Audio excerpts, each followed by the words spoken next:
Thank you, ladies and gentlemen. And if you sign up to leavemeansleave.eu, there's another 4 of those piffle videos over the coming 3 or 4 weeks. They're a bit of fun, but actually they tell a very serious message. My name's Richard Tice. I'm the founder of Leave Means Leave, which somewhat naively I created just after the referendum, thinking that maybe for 6 months or so, it might be useful to have a campaign for a proper Brexit to support the government. Here we are, over 2 years later, and counting. And it's fair to say that things have not gone as we would have hoped. They haven't gone very well at all. And I think many people are here in the same way that we've recently held 2 massive rallies, one at Bolton 8 days ago for 1,700 people. We had one yesterday at Solihull for about 900 people. And people really are expressing their huge disappointment with where we are today and where we need to go. And the cry, the cri de coeur, is we need to chuck Chequers. And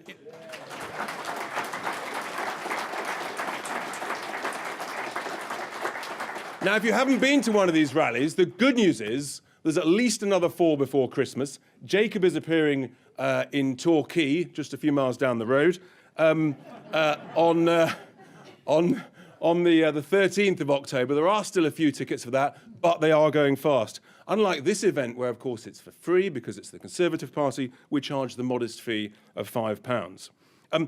We're a cross-party and no-party campaign group. So it was great yesterday to have a passionate, deeply socialist speaker, a wonderful councillor from Ashford, and he greeted the audience of 900 comrades. If I was ever going to vote Labour, he actually is the sort of guy that could persuade me. But actually what he understands, seriously, is that a proper Brexit will benefit the least well off the most. And, you know, those of us Brexiteers really understand this key point. And we're so lucky today to have 2 fantastic speakers in Jacob Rees-Mogg and Tim Martin to speak to us for about 10 minutes each or so that we've then got plenty of time for some Q&A that our chairman, John Longworth, is going to lead. I think most of us in business, we understand the simple expression, no deal is always better than a bad deal. That was our original slogan of Leave Means Leave. I think we also understand no deal, no problem. That's the reality. And we need to get that message to certain key people in Number 10 and the Cabinet so that they have the confidence, the same confidence that actually millions of people up and down the country have in the greatness of our nation. It's interesting, isn't it? Both Jacob and Tim are fine entrepreneurs. They've created and led businesses, as have John Longworth and myself. We know what it's like to look at cash flows. We know what it's like to deal in risk and reward. And we've got the confidence that actually no deal, no problem. So, it's a great pleasure. I'm going to ask Jacob, first of all, to come and speak to us and entertain us in his usual delightful way. He needs little introduction. He is, of course, as you would expect from someone of such a contemporary mind, he's a rising star in social media. I'm not sure whether he's got 200,000 or more Twitter followers in just a matter of a few months. The Mogcasts are, you know, a wonderful, joyous video. And he does hold the record in the House of Commons for using the longest word ever used so far. 29 letters. He may entertain us with it later. So, Jacob, over to you.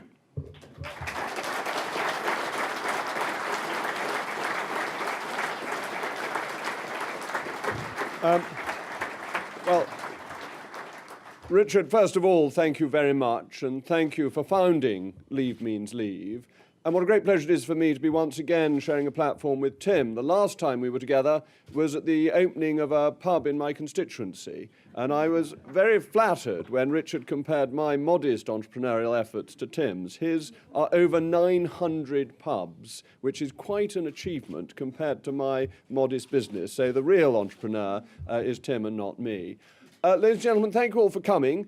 To those of you who I overtook in the queue, my apologies for queue barging. I've always thought it's very un-English to push ahead to the front of the queue, so you're all very kind to let me come in and allow us to start actually a few minutes early. But I think Leave Means Leave is very important because Richard realised something that I'm afraid most of us Eurosceptics didn't realise after the 23rd of June 2016. We thought we had won the referendum, and that this being the great democratic country that it is, that the referendum result would therefore be implemented, and there was no need for further campaigning. But what actually happened was that the people who lost the referendum, who frankly didn't seem to care very much during the referendum, they just assumed arrogantly that they would win and were rather surprised when people didn't do what they were told by their betters, decided that that was the point to start campaigning and ramoning. And Leave Means Leave has filled the gap and made sure that there is some campaign effort. So we remember why leaving is actually a good thing to do. Why do we want to leave? Why do we want to take back control? Well, let's start at the beginning. We want to govern ourselves. It is as simple as that. We, ladies and gentlemen, believe in democracy, and the European Union does not. And they admit it, actually. I did a very interesting meeting with some people from the European Union, and I was saying that we'd all voted to leave because we believed in democracy, because what we wanted was control of our own affairs. And one of the people present said to me, but doesn't democracy have to be controlled? Now, that is the antithesis of what we think. We think that individuals coming together as families and to society create the best form of government, that democratic accountability makes government better. Why? Because it can be criticised, it can have its mistakes pointed out to it, and it is more flexible and open to change. It was Douglas Jay who famously said, as a Labour cabinet minister in 1947, the truth is the man in Whitehall really does know best. Now, as a Labour member, he would probably say the person in Whitehall because he would want to be more politically correct. But that's the only updating really that the pro-Europeans have. They would use the politically correct language, but ultimately they believe they know best about how our lives should be run, and we do not. And so taking back control is essential and good, and it will make us all better off. How can I argue that so confidently when the Treasury, the Bank of England, the IMF, the OECD, any other jumble of initials tells us that we will be worse off, we will be ruined and a plague of frogs will come upon us? How can I so confidently say that they are wrong? Because we know from history that countries that have the rule of law and democratic accountability are more prosperous than those that do not. It is something that we have led the way in, and the United States has led the way in, to show how real prosperity exists. Those countries led by corrupt bureaucracies always have low economic growth and lower economic growth, and you see that with the euro. You see the failure of the European Union's economic model. Now, I make no pretense about being the most modern person in the world. Indeed, I should be offended if I were thought to be modern. And I will confess that my father always thought the word modern was a swear word.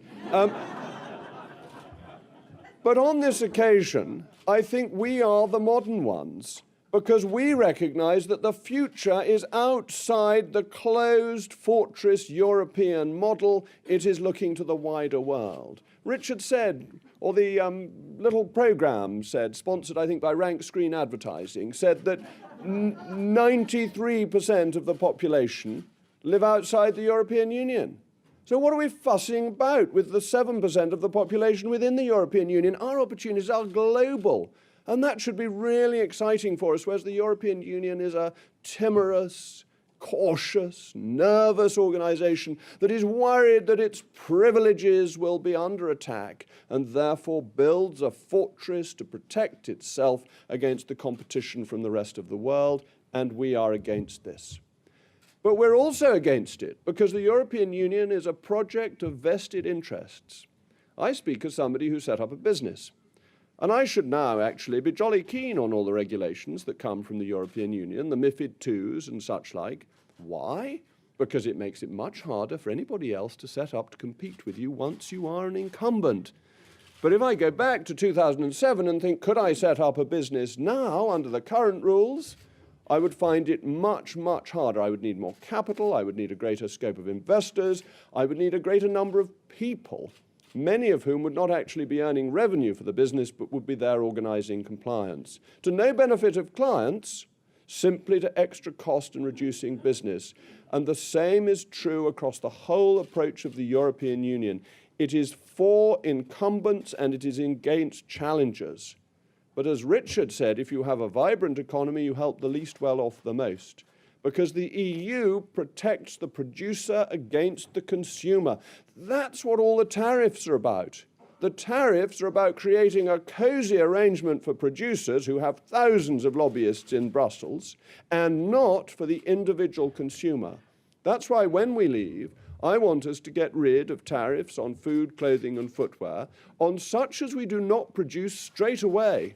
There is no reason to protect inefficient continental businesses once we've left the European Union, and we should look to withdraw tariffs on things that are created in the United Kingdom over a reasonable timescale to allow businesses to adapt to the changing conditions. Why? Because this helps consumers, it improves people's standard of living.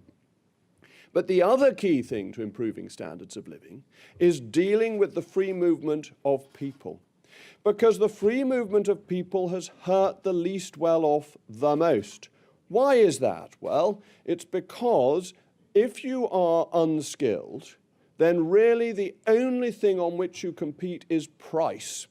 And there are two ways of that price being raised. One is by reducing the supply, and the other is by government fiat in setting minimum wages. That's why minimum wages have come in and have been increased to try and deal with this problem. But actually, for some businesses, it's been easy. They haven't needed to innovate or automate or to invest. They've just been able to call upon a large pool of unskilled labour to come over to keep prices down for the least well off in our society. We want to change that. But not only change it so that the unskilled get paid more, but so that their opportunities to have better jobs are improved, because businesses will have the incentive to train them rather than drawing on this pool from overseas, and will have the incentive to automate, ensuring that the jobs they are doing are better jobs anyway. That's one of the really exciting opportunities of Brexit. So when Richard says it's the least well off who will do best from Brexit, that is true. Free markets and enterprise will help them, and preventing mass movement of unskilled labour will ensure the value of their labour rises. And that will help automation, which will make our economy more productive. It's a very exciting prospect. And we are almost there. And how best should we get there? Well, you'll be reassured to know that I haven't in the last few hours suddenly come to the conclusion that Chequers is marvellous. Because the more I think about Chequers, the more rotten I know it is. It is not...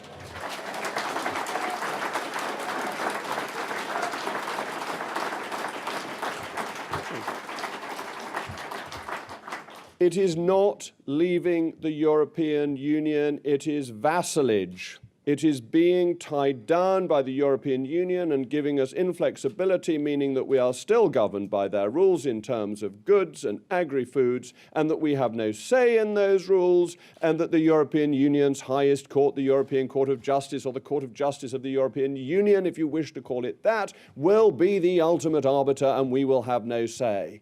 And our only ability not to do that could lead to us being penalised. Penalised by an organisation to which we no longer belong. It's a completely outrageous proposition. It's worse than what we have in terms of penalties at the moment. The penalties could be higher than if we didn't implement an EU directive now as a member state. This is exactly what the Prime Minister said she would not do at Lancaster House. At Lancaster House... No. Certainly not. I'm said again and again, but thank you, I always like a bit of robust heckling. It's very British. We like robust meetings. But we need to change the policy, and we need to persuade the Prime Minister to evolve her position, because that's the Downing Street word. We like evolution. And in evolution, I have a nasty feeling that the Chequers plan is the missing link. but that we want it to evolve back to Lancaster House, where the Prime Minister said so clearly we must not be half in and half out, because it's in leaving properly that the opportunities are there. But I would be happy to have a deal. I would be happy to have a Canada-style free trade deal, as long as it does not divide the United Kingdom. I should make it absolutely clear, and I'm sure many of you agree, thank you, some of you agree with me,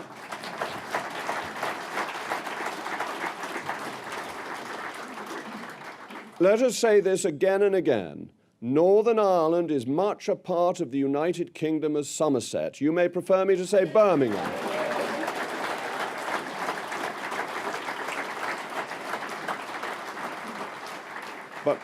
But my country is the United Kingdom.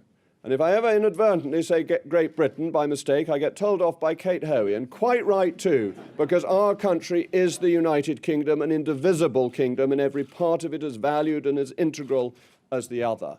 But we can do that. The ERG set out in a paper how we could do that to meet the terms of the European Union, to meet its concerns over the integrity of the single market. And that is what we want the government to change towards. And it is fascinating here at this Tory party conference how much support there is for a super Canada style deal. It is what people want. It's what the nation want. It is within the bounds of what we voted for. So, ladies and gentlemen, thank you all for coming. It is terrific to see such numbers. It is wonderful that Leave Means Leave is gaining such support across the country at the rallies it's holding in various parts of our nation, because we know that the 17.4 million people who voted to leave still want to leave. The 2.8 million people who voted for the first time in their lives in that great referendum because they thought it really mattered, because they thought they could change their country. They thought that for once the politicians would do what they said they would do. We must deliver for them. You are the people who will be the forefront of making sure this happens. Thank you very much for doing it, and thank you for your support.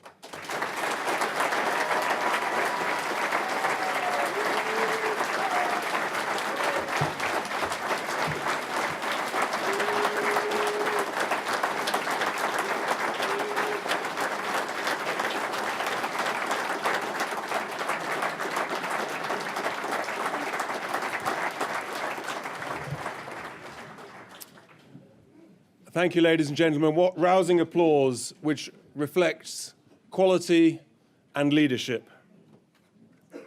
For our second speaker, we've got another fine entrepreneur. And it was great earlier this afternoon, as part of our relaunching the Leave campaign, we have, of course, it's essential, isn't it, in every campaign, to have a battle bus. So yes, there's a new battle bus, and it's got all sorts of things on the side. We had great fun deciding how big the number should be on the side of the bus. I wanted to put, save 39 billion. But I was actually outvoted. And of course, I believe in democracy, unlike some people. Anyway, the great thing was the bus this afternoon was outside one of Tim's 900 pubs directly opposite. And he has been an incredible supporter of Brexit. In every possible way. He's now designing new menus, Brexit menus. He's sourcing, bless him,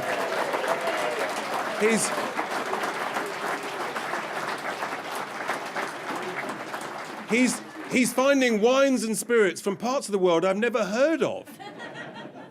He's a true supporter of Brexit. We're very lucky to have him to give us some of his time, his valuable time here this evening. Please give a warm welcome, Tim Martin.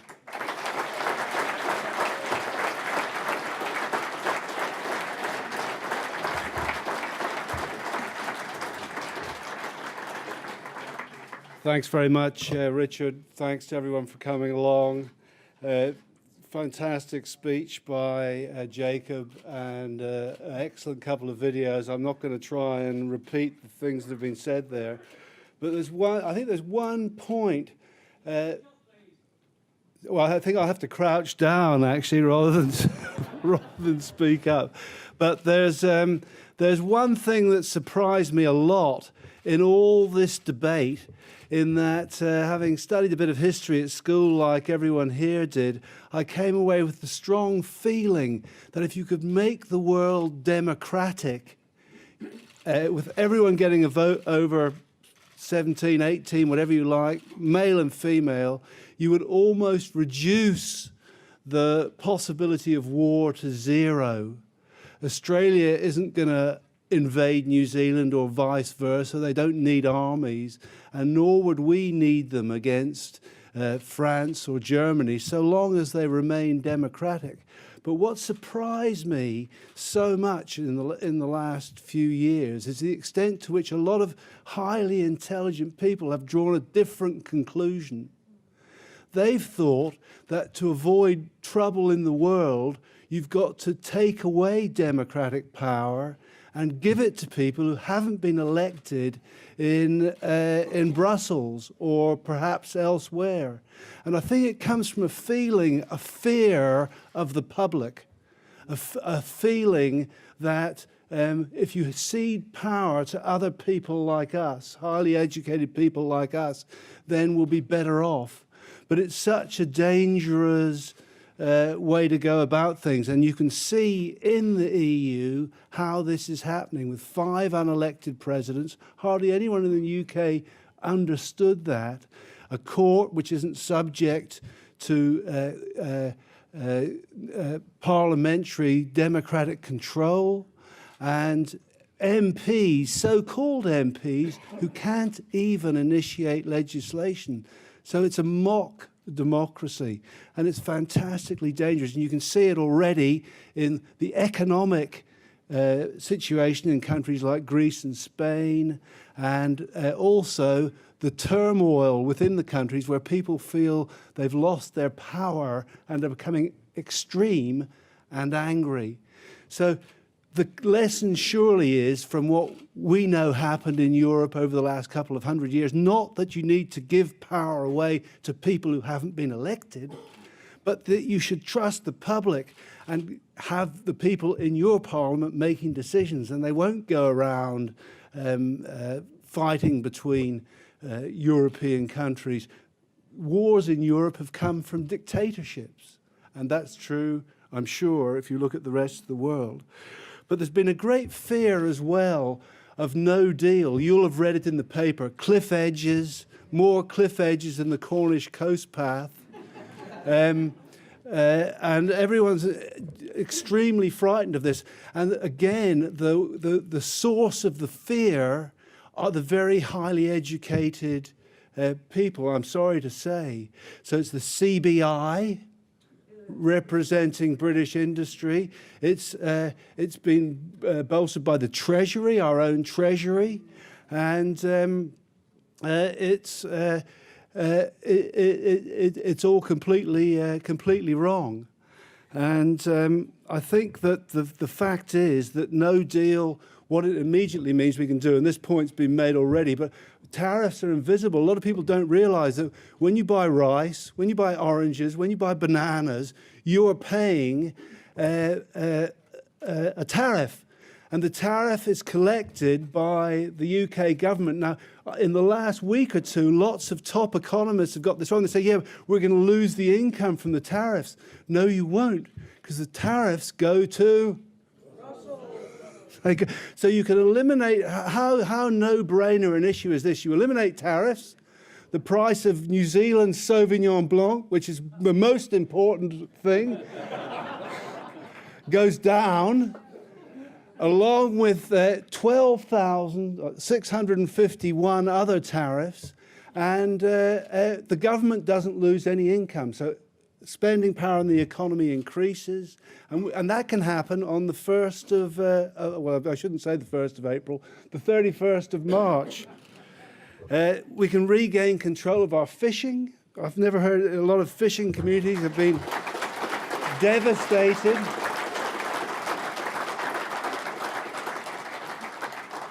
If we have 39 billion to invest and giving it to the EU, instead of doing that, we can invest it in this country. And that's a sort of shot in the arm that would be very useful if you're worried that the ports are going to seize up and the whole of Kent's going to become a lorry park. So the key thing, if you've bought a house or you start a business, is to do the things that you can do without the agreement of anyone else. So eliminate the tariffs, or most of them, do it in a sensible way, and free up the fishing, and invest the 39 billion in this country. That's a starting moves, and there's lots of other stuff that you can be done. The great tragedy, I think, of the recent months and years is that instead of prioritising leaving, that's what it said on the referendum ticket, instead of prioritising leaving, what's happened is everyone, or a few people, have prioritised a deal. So you know what it's like. If you want to go up to someone and say, I want to buy your house, I must have it at any cost, I can't live without your house, you're stuffed, aren't you? You're going to pay the price of Buckingham Palace for a terraced house down the road.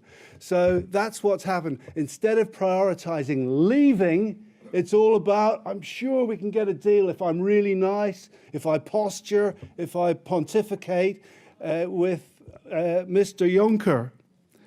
So the main thing I've noticed in my business, where I actually did a little experiment, is that all EU products can be replaced. From the 93% of the world we've heard that isn't. And I did a little experiment in our own business with French champagne. We've been selling it for 35 years. I said, if the ports are going to seize up, let's see what we can buy so that it doesn't have to come across the channel. You know, forgetting the fact that people have been doing that for a couple of thousand years. And so we got English champagne, sparkling wine, no Ritz, please. and Aussie sparkling wine. People think the Aussies are all sledging and iron ore, but they actually produce very good sparkling wine as well. And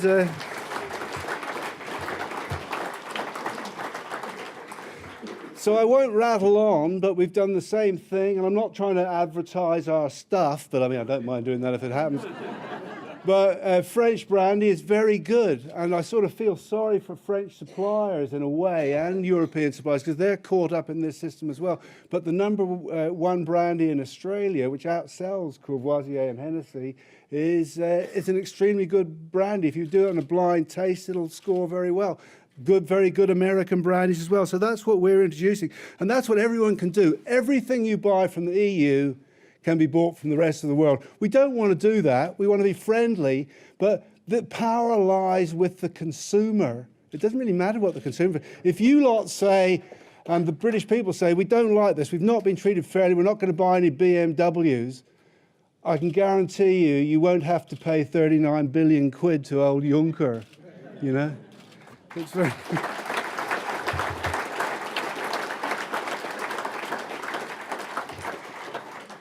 I won't waffle on, but I just think that this most important thing is to realise that democracy has always equaled, it's economic steroids, and it's equaled far more peace, and it's equaled prosperity and freedom.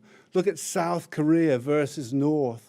Look at what happened to Japan in 2 or 3 decades after it became a democracy. It was the second biggest economy in the world.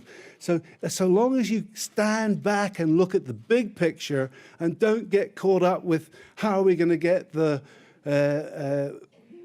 EU products across to Britain, and there's going to be lorry jams on the M3 or whatever the heck it is, then it's if you concentrate on the big picture, you know that democracy is right, and that's what Brexit should and must give us.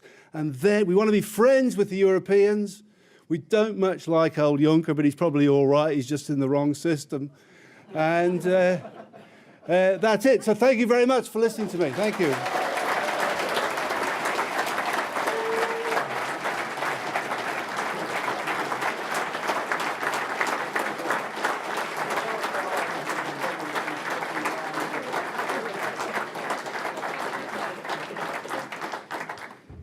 Okay, so we're going to take a few questions now, just to support what Tim's said, by the way, because we're all business people on this panel. It's a complete myth that business does not support Brexit.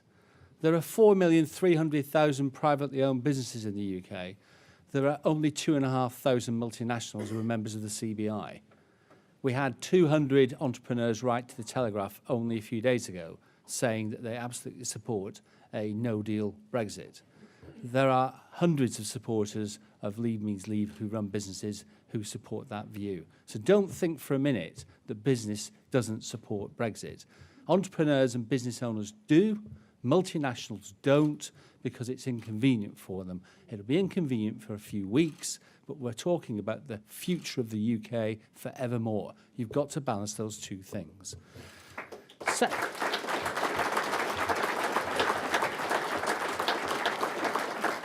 Tariffs in the UK, ranging from trainers and flat-screen TVs through to food, range from 20% to 70%. They're huge.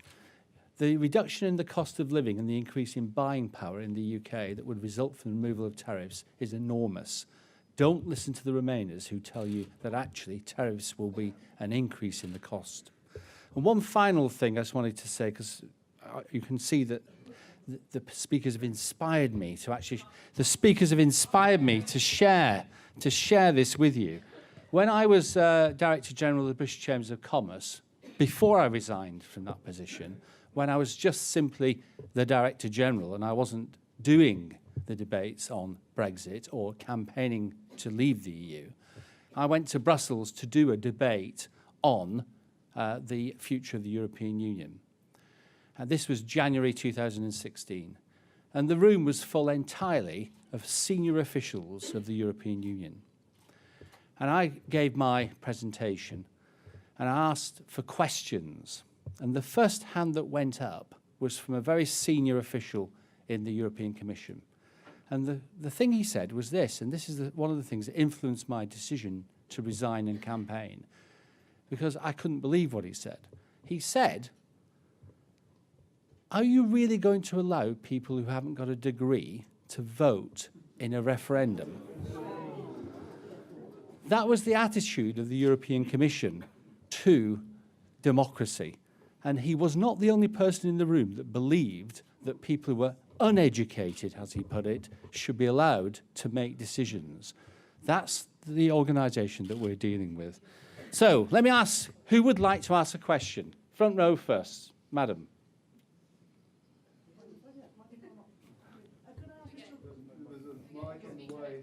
Hi, Mr. Rees-Mogg, you talked about the man in Whitehall. I'd like your opinion as to whether it's the politician in Whitehall or the civil servant in Whitehall that's causing the most trouble. I'll repeat the question, which was, do I think it's the civil servant or the politician who is creating the greatest problem? In my view, Margaret Thatcher got it right, as so often. Advisors advise and ministers decide.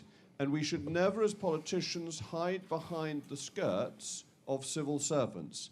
I have never criticised Mr. Oliver Robbins. He is doing the job he is given to do by Her Majesty's government. And if the policy is to be changed, the civil service will, I'm sure, implement it. And the policy is determined by the Cabinet.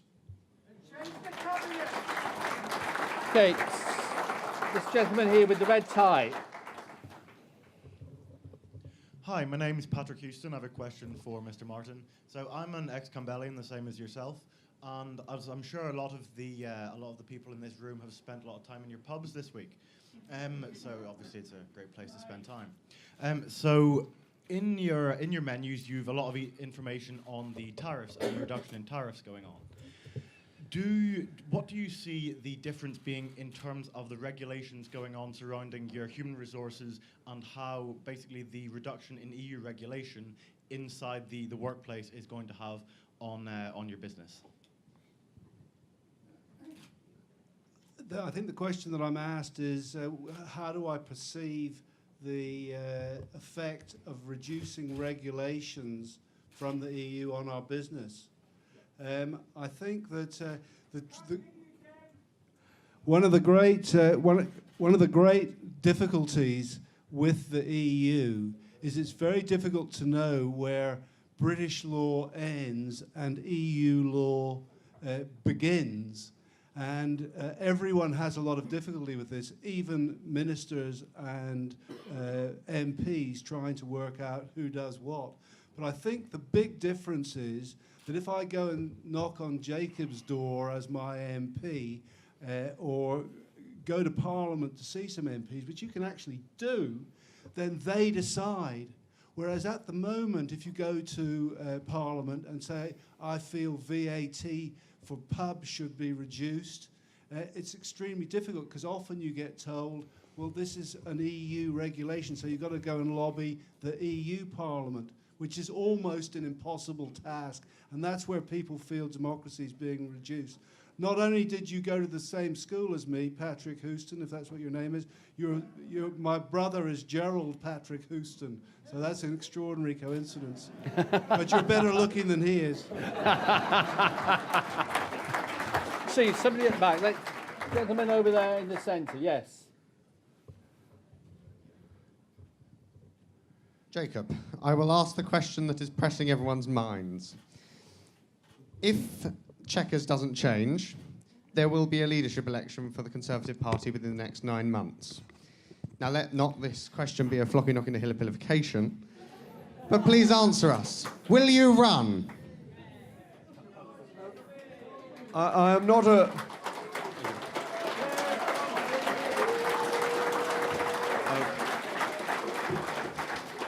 I am not a believer in the floxy knocking the hill of pillification of generous questioners, nor am I an anti-disestablishmentarianist. But having used the two longest words in the English language, other than obscure diseases that I can't pronounce, and railway stations in Wales, I think that we should back the Prime Minister. I think that we need the policy changed. I know, but look, I know, and I understand why there is concern, but the truth is there is a very small majority for the Conservatives with the DUP, and it would be very hard for anybody to push through a really ambitious Brexit policy at this stage. I think what we need is to move to Super Canada, and that will ultimately command a majority in the House of Commons, and I think it can win favour with the European Union, as long as we can sort out the issue relating how charming. We're having dancing later. It's strictly come dancing, and I shall do the comparing rather than the actual dancing. I'll leave that to my wife. I thought you'd be grateful. This is absolutely delightful. Is this coming through the microphone? Why don't I give up on the microphone and perhaps the music will go away? But the truth is, with such a small majority, there is no way anybody else could do anything very much different. But we could get Chequers gone, keep Mrs May, and move to Super Canada. That is my answer.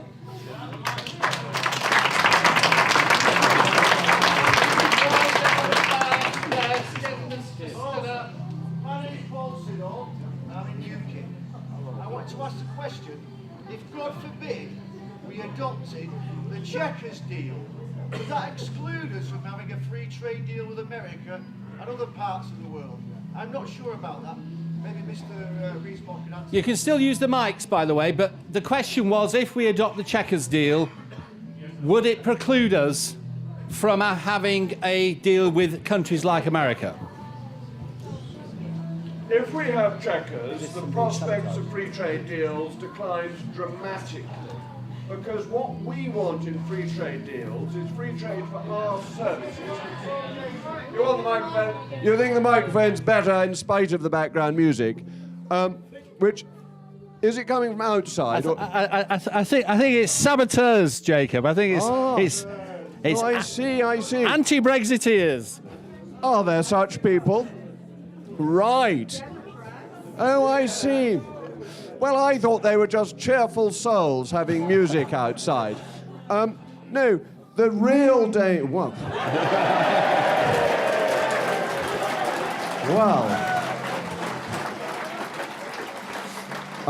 let the message go out from this great hall.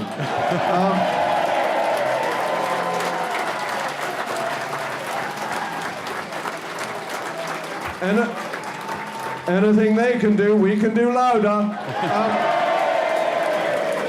But yes, to answer the question, Chequers makes trade deals much harder because we want to change regulations to give equivalence to regulations from other mature countries. So if you take the REACH regulations for chemicals, under the Canada deal that the EU has signed, we don't accept that Canadian chemicals are safe. they still have to register under REACH regulations. This is ridiculous, and it's a constraint on trade, and it's a protectionist measure. What we want to do is sign trade deals where we say, look, Canada is a serious country, it regulates properly, and therefore we will recognise the safety of their chemicals. That's the intelligent route to take, and is made much, much harder by Chequers. So are trade deals impossible? No. Would they be any good? No. It's all right. So I can get somebody else at the back. Lady here with the blue lanyard. Oh, sorry, I'll get there in a minute. My question is, have our honourable Eurosceptic members trusted the Prime Minister too much? Over the last 6 months, the fable of the scorpion and the frog comes to mind, and I'm sure Jacob would know what that fable means. So the question is, have our government trusted the European negotiators too much? Our honourable Eurosceptic members trusted the Prime Minister. Ah, right. Okay. And the Yeah. fable of the scorpion, Yeah, the scorpion and the frog. comes to mind. I do recall the fable of the scorpion and the frog, among with many other of Aesop's fables, good and instructive work that it is, and I shall give a brief lecture on it tomorrow. But no, I think you have to look at what was our priority until June. My overwhelming concern until June was that the withdrawal bill became an act of Parliament, and therefore in the absence of further legislation we should leave on the 29th of March next year. Up until that bill was through, it would have been catastrophic if we had had any resignations, or if it had been people like me and the European Research Group causing trouble. We were the ones backing the government to get the bill through, and the rebels within the Conservative Party were not us. Since then, we got Chequers, which we have robustly opposed because we don't think it's leaving the European Union. But do I trust the Prime Minister? Yes, of course I do. I think all loyal Conservatives ought to trust the leader of the party. I think it would be dishonourable for me not to trust her. I think if I did that, I should start writing letters, and I have no intention of writing any letters of that kind. I write a lot of other letters, but not of that kind. Okay. There was a lady here that I missed the first time with the lanyard. Good evening. I also have a question for Jacob. Can you hear me? No. Oh, okay. I'll just shout if I may. I also very much feel intuitively that I would like to trust the Prime Minister. But the feeling I have this week, or the last 2 days, shall we say, listening to Cabinet Minister after Cabinet Minister in the Great Hall talking about uniting and backing the Prime Minister, and that the Chequers is the deal on the table, although they don't necessarily use the word Chequers, they talk about the current deal. The feeling I get is that she's not listening. And it feels like the election that a lot of us didn't want all over again. You know, so do we really think that she is going to listen?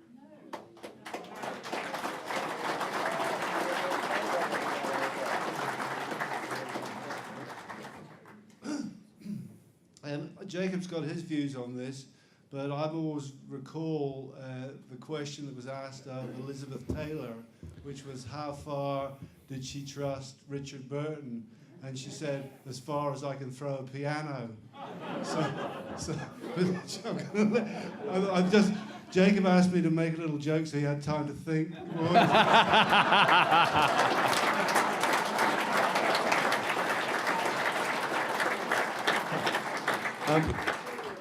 For the record, and the journalists in the room, that is not my answer. No, look, I think it's really interesting what Cabinet Ministers, including the Prime Minister, are saying, and you need to listen very carefully to what they're saying, including the Chancellor this morning on the Today programme. And first of all, may I commend you actually for going into the conference hall, that I'm not sure as many people are going in as should, so it's much to be encouraged that people should go there and listen attentively. But what the Chancellor said this morning was that a Canada-style deal didn't work because of Northern Ireland. That is the only obstacle that the government is putting up to Super Canada, Canada Plus, Supercalifragilisticexpialidocious Canada, whatever you want to call it. The only obstacle is the Northern Ireland question, or the Irish question. And I think that's really important because there is a proposal the ERG has put forward to solve that. I think it may well need further discussion and negotiation with the European Union, but it's the basis for sorting out the Irish question, in which case all the cabinet ministers that I can think of who have spoken have actually left themselves open to accepting a Canada-style deal, and that is really encouraging. Very good, very good. There's a gentleman right at the back there who's been trying to get in all right from the beginning.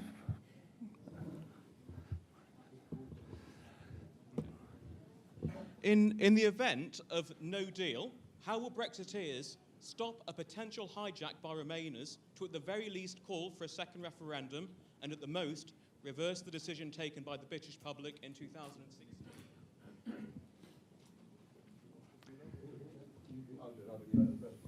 I'm doing this because I can hear the question, which is always an advantage. Well, actually, for most politicians, it isn't, because you give the same answer regardless. But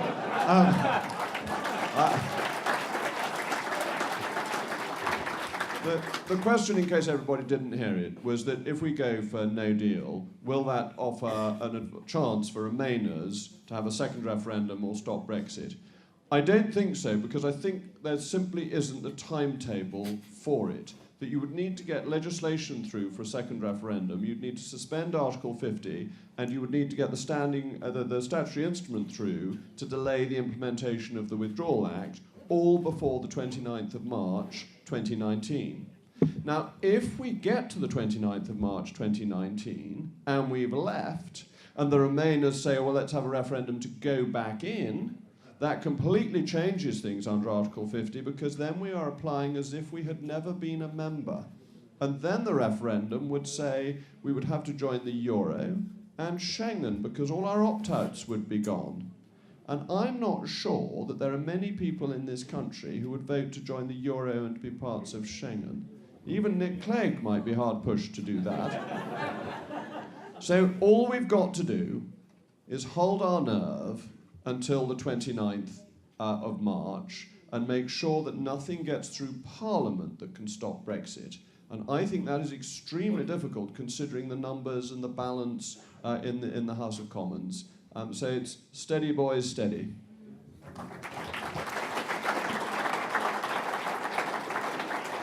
The gentleman here. That's the technical answer I would have given had I heard the question.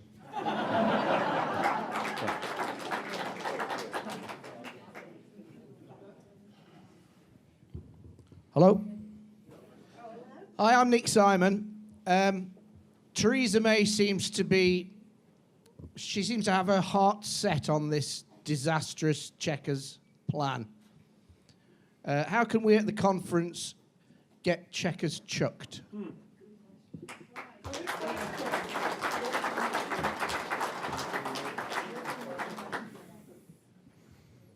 The Prime Minister has set out her plan, and it's won no support from anybody. At one point I thought it had the support of the Downing Street cat. Now friends of the Downing Street cat say that his mind is wavering. He's much keener on Super Canada. Now, ultimately political reality breaks in. And to be fair to the Prime Minister, she has made an effort to get somewhere that the EU might accept and that deals with the Northern Ireland border, and she is a committed and passionate unionist. And I admire that because I think the integrity of our country is a genuine priority for us.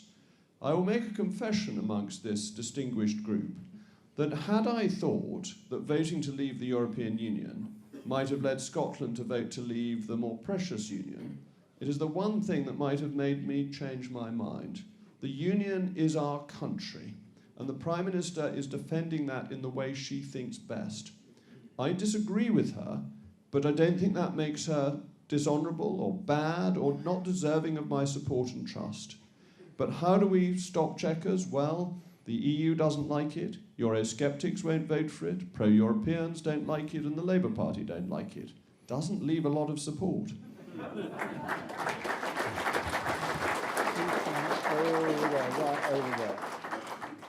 The gentleman at the side there.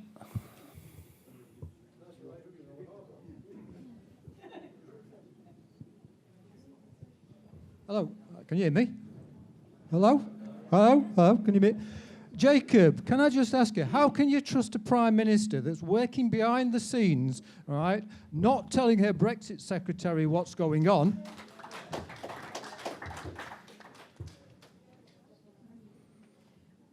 And that's my question, right?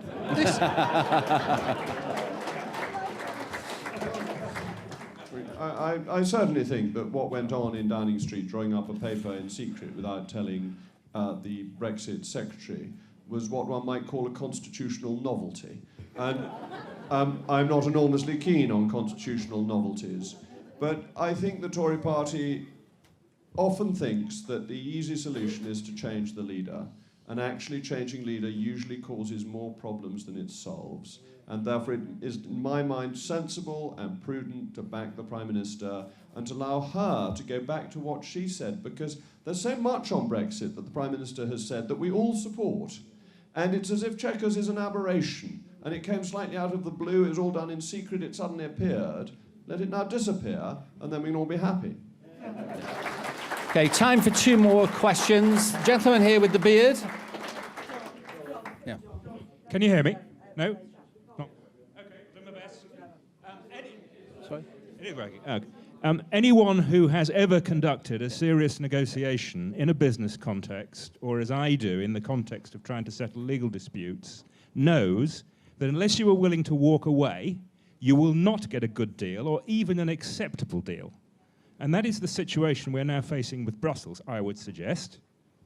And what we should do now, I would suggest, is to walk away and to stay away until they are willing to talk to us on a reasonable and constructive basis.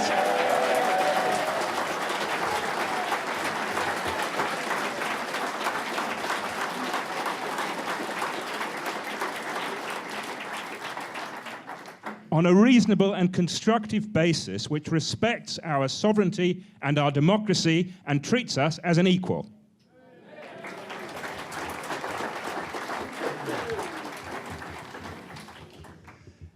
I think that what you've articulated is exactly the way most things would be negotiated in a business or on any sort of private purchase.